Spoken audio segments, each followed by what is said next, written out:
So, I want to talk for a minute about not taking advice that doesn't apply to you and how to tell if it does.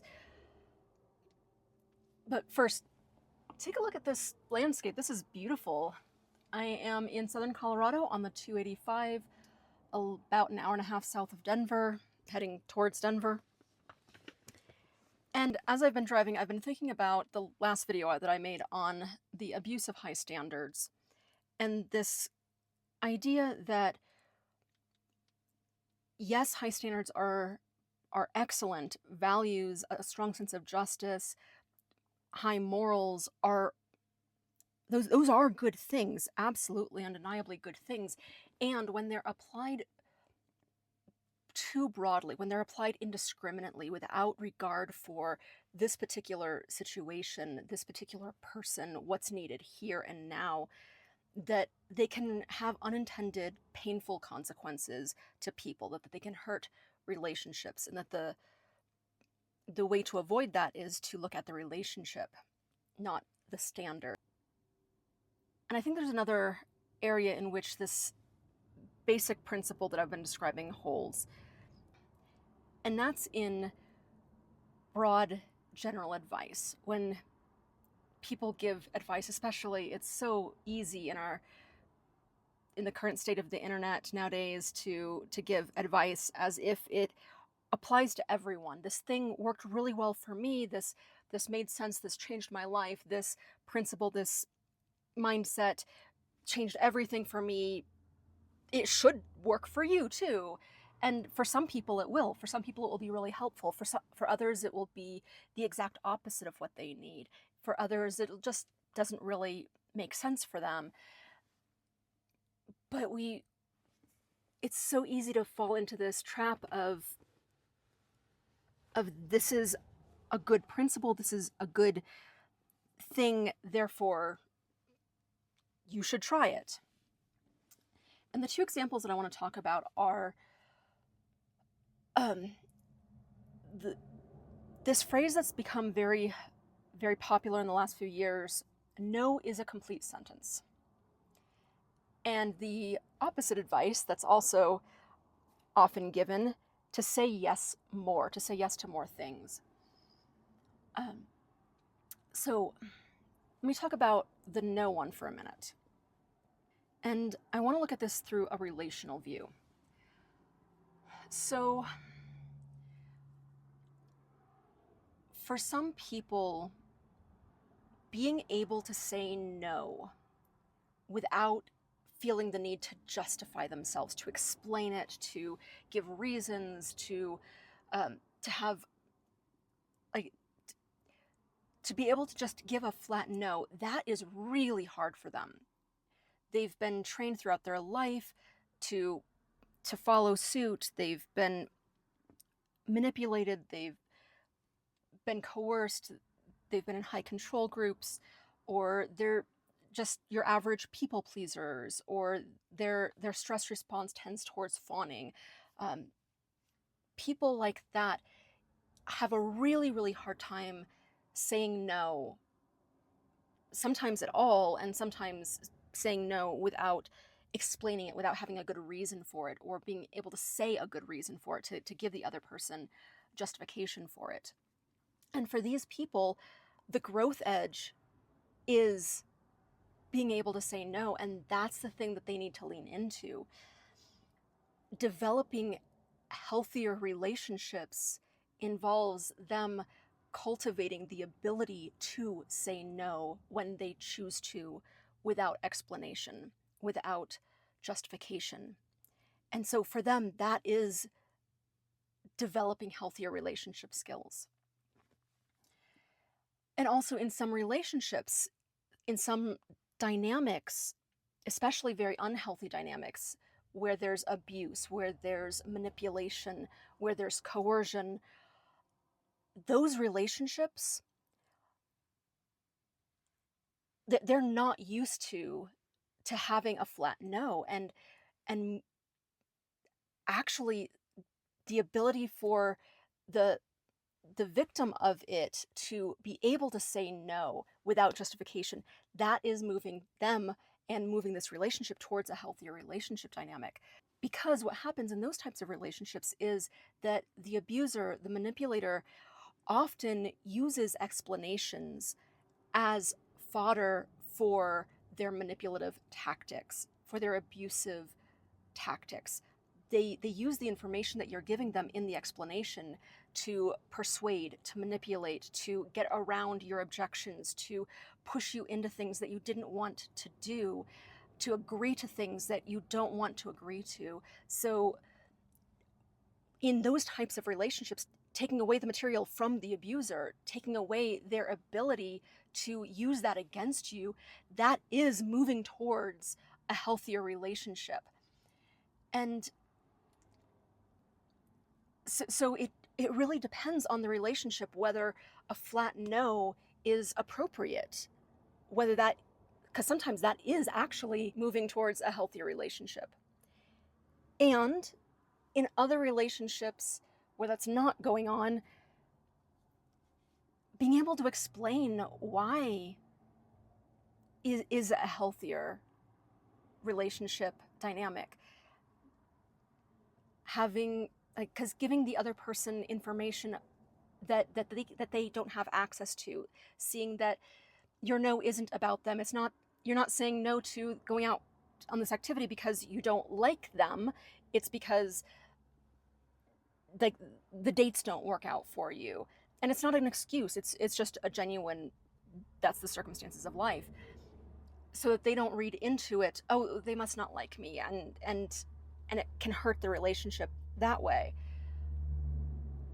So it really depends on what the nature of the relationship is, of whether an explanation is appropriate or not.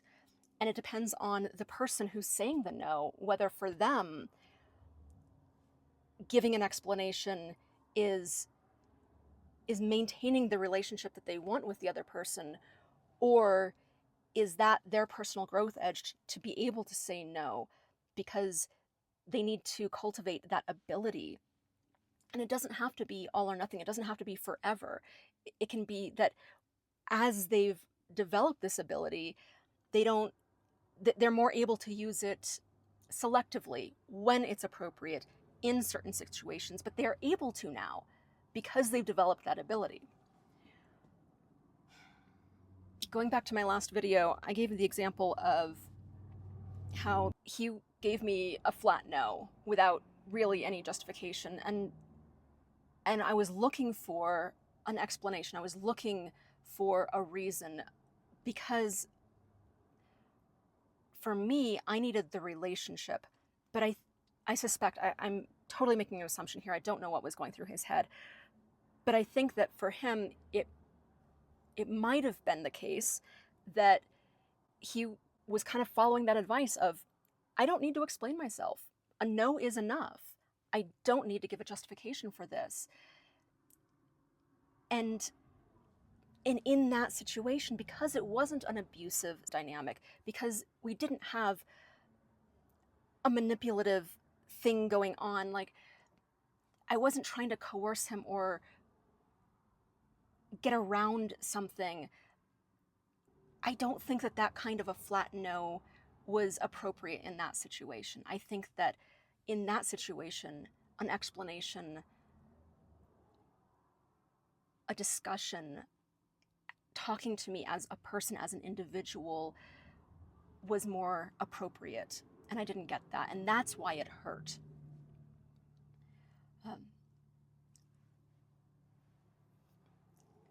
Because he wasn't treating me as an individual. He wasn't giving me the courtesy of seeing me as a whole person. I went into this a lot more in the other video. I'm not going to rehash that here.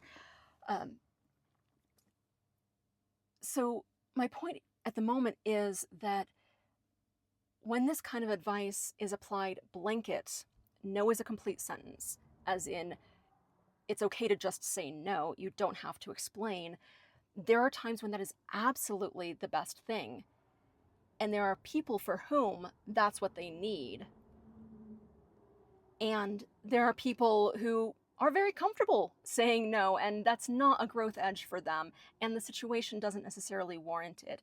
And so, in those situations, having an explanation fosters relationship. Having an explanation maintains that dynamic between the two people so that the other person doesn't misinterpret, that the other person doesn't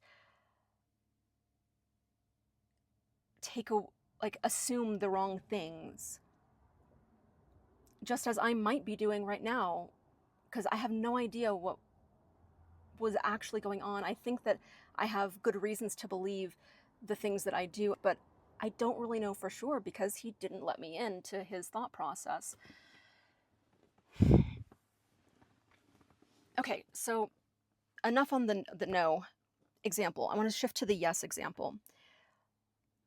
And right now I'm thinking about a book that came out several years ago that was very popular about saying yes more, saying yes to everything, or it was something like that. And I can't remember the name of the book or the author, but it was very popular a few years ago, and I don't have Cell Signal available, so I can't look it up right now. If someone knows the book that I'm talking about, please mention it in the comments to fill in the gaps for other people. But the basic premise of the book was that you should say yes to more things, to engage more with people, to take advantage of opportunities, to not let things pass you by, to not let life pass you by, like engage more. And this is really good advice for some people under some circumstances. But I think that it's important to think about who is giving the advice. Like, where is this coming from? And in this particular case, the advice was coming from a guy who had spent, I think, a couple of decades living essentially a hermit's life in um, the northeast of the USA, in the woods, on his own, basically saying no to everything, saying no to human contact, saying no to engaging with civilization, saying no to a lot of the world. And that was a very good experience for him in a lot of ways. And when he decided to leave that, he experienced saying, like, for him, it was a huge personal growth experience to say yes to things, to people, to opportunities and whatnot. And he got a lot out of that as well. And so he wrote this book, and it's about saying yes to more things. And uh, for him, he had spent a long time saying no, so for him, the personal growth edge was in saying yes. For other people who are people pleasers and fawners and have been manipulated and abused and coerced a lot, saying yes to the people in their life that's their default. That's what they've been trained to do. And saying no is the personal growth edge. What I'm trying to get at here is that it's important to look at where the advice is coming from.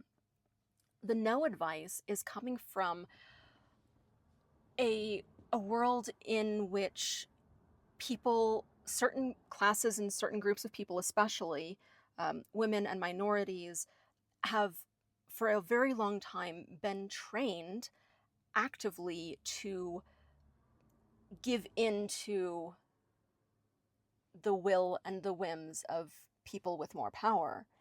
And so the saying no is taking back their power. For other people, they've said no to so many things, either because, like this guy, they've kind of checked out of modern life, but for other people it can be for lots of different reasons. A very common trauma response is to back away, to say no to everything. In demand avoidance, it's a lot of saying no, which I personally believe is a defense mechanism. I'm going to get into that in a different video at some point. But the default is to say no, to resist everything. And so saying yes, at least sometimes, that is the personal growth edge. So I want to point out that it's important, A, to look at where the advice is coming from, who's giving it, what's the motivation behind it, is, and second, is this appropriate for you? Is this what you need? And is this what you need in this particular circumstances? For someone who is a lifelong people pleaser, saying no is the growth edge, but that doesn't mean that they should blanket say no to everything. There might be something or someone that they really want to say yes to, like, just because they're in a just because they're leaning into saying no more doesn't mean that they can't say yes to some things when they want to say yes, when it is exactly the thing that they want to have happen in their life. And on the other side, if you've been backing away and saying no more and you're trying to lean into saying yes to things, there might be situations in which it is not appropriate to say yes to. Like, just because it's your default to say no doesn't mean that no is the wrong response. Sometimes it's exactly the right response. So in the situation, it also matters, is this the appropriate thing for you right now?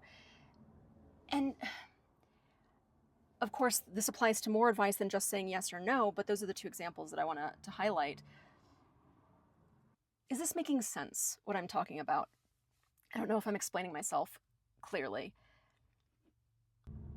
By the way, this is why coaches are trained not to give advice. In fact, very good coaching doesn't give advice at all. The whole point of coaching is to help the other person figure out for themselves what is right for them in this situation. It's not about giving advice. And as a coach, that can be difficult sometimes because it can seem so obvious what this person should do, but I don't know what is actually right for you. But it took a while to get used to that and to lean into that. But as I saw it happen more and more often, that my client would come up with a solution that didn't really make sense to me, or that didn't seem like the most appropriate thing to me, or it's definitely not what I would have done in that situation. But then they come back to me a while later and they're like, that was the best thing ever. Thank you so much. That worked out great. And it had this and this and this positive result. And it was the best thing. And I'm like, I am so surprised and I am so happy for you. Awesome. I'm so glad that I kept my mouth shut.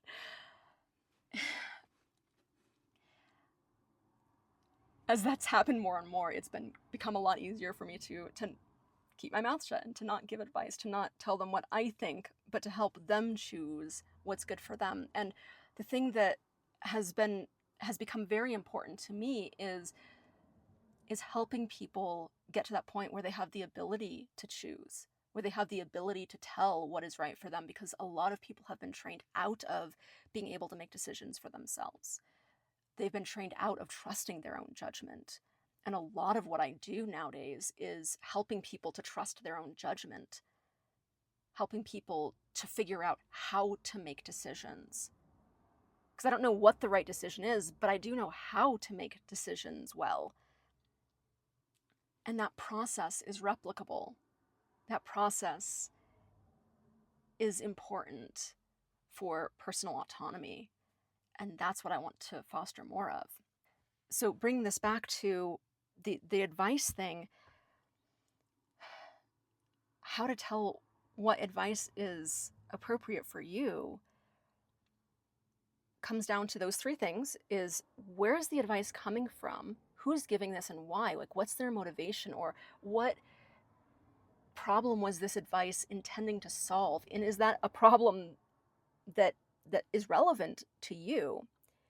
Is this advice appropriate for you as a person, as an individual? And is this advice right for you in this situation, in this moment, because sometimes th- very different advice will be appropriate for the same person, but under different circumstances. Sometimes I need to say no to things without an explanation. Sometimes, more often in my life, I need to say no to things, but with an explanation. And I've gotten a lot better in the last several years at giving an appropriate explanation so that the other person doesn't misinterpret it, so that we have a healthy relationship, so that we can maintain a good, trusting, honest, open relationship.